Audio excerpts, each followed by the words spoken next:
Lahat po ng pelikula niyo ni Bea Alonzo, pinanood ko po, first day. Kasali po ako sa 3 black screening. Sobrang fan niyo po ako. Bukas na kita atin sa sakayan. Saan ka na muna. So yun, paano ka ba nakasakay dito sa pick-up ko? Kanina po sa mall show, ako po yung kinindatan niyo sa stage. O bakit ako?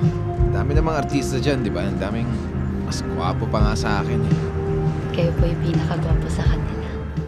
Pinakamabait, pinaka-gentle.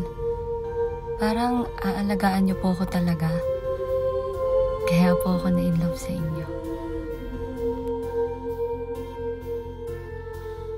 Ang taon ka na ba? Magsa-17 na po. Magsa-17 na sa November. 16. Bahala, pero pag ikaw nalasing ha. Hindi na ako bata.